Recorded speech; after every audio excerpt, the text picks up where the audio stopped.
how's your 5 to 1? Do you have 5 positive interactions for every negative one? Really?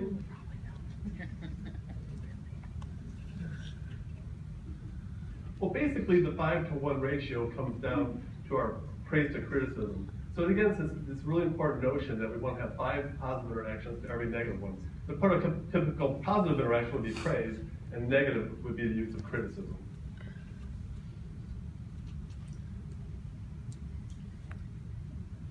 So to sort of understand how this might work in terms of feedback, let's just sort of take a hypothetical situation that after the talk, a woman, say Janet, comes up to me and says these things.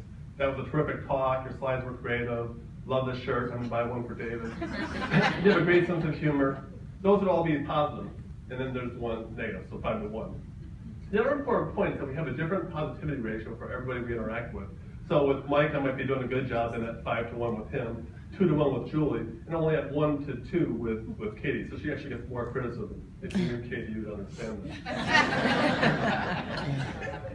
Now the power of the positivity ratio seems to be related to emotion, and that is that negative emotions are very sticky. And so it takes typically 5 positive interactions in order to counteract even just 1 negative interaction. That's pretty well studied. Well, where does this notion come from? Well, the most often, though, a controversial study was done by Lasada and Keefe in 2004. And they looked at high performance, medium performance, and low performance teams, and they videotaped them during strategic planning. And what they found is that the high performing teams tended to hit almost 6 to 1, actually, and the low performing teams were actually 1 to 2. The other area that you can look at is the literature of John Gottman. And Gottman studied 700 newlywed couples, and he videotaped them just in a 15-minute interaction. And what he found when he was done is that he could predict divorce rates at about 94%. And interestingly enough, the divorced couples even were about 1 to 1. Well, why is it hard to hit the 5 to 1? Well, one reason is that there's many aspects at work that are negative, right? You get caught up in tasks and problems, and that definitely can cloud our interactions with others. Well, another reaction that a person can have to the 5 to 1 is, well, that's a ridiculous goal. There's nobody that can really hit 5 to 1. That's impossible. And yet, if you think about it, the research actually shows that high-performance teams and couples that tend to stay married are able to do it. Another reaction that you can get of hitting the 5 to 1 is this notion, well, okay, well, maybe 5 to 1 works for most people, but I'm so special, I'm so interesting that I don't need to do that. Well, you might check in with your colleagues to see if that's the case. And then there's a SCAR reaction. And the SCAR reaction goes something like this. Life's not fair. My supervisor doesn't praise me on a 5 to 1 ratio, so why should I? Don't be a SCAR and don't SCAR your employees. That's a good rule. A few suggestions.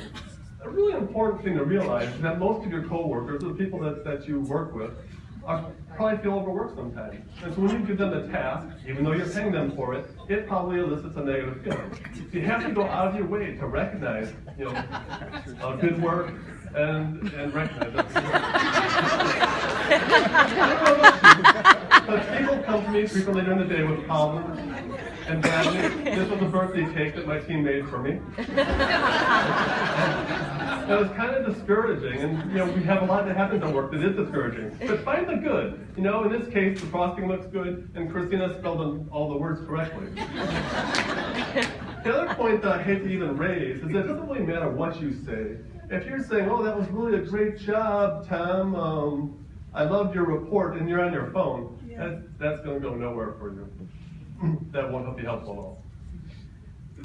Now, an open door policy is a good place to start. So I've tried to improve that notion a little bit. So this is my office. Now, if you don't have a really progressive CEO that's in favor of these sorts of motivational systems, then another suggestion would be don't just hang out in your office, but make sure you're wandering and checking in with your staff. The other thing is that I don't know about you, but I'm not sure that I've ever had an experience that somebody followed a 5 to 1 ratio with email. And I don't think the email brings out the best in people. So as a manager, as a supervisor, you have to really watch how much you're using email. Another thing that I've discovered is that it's really easier to have positive interactions with your staff if you get out of the office.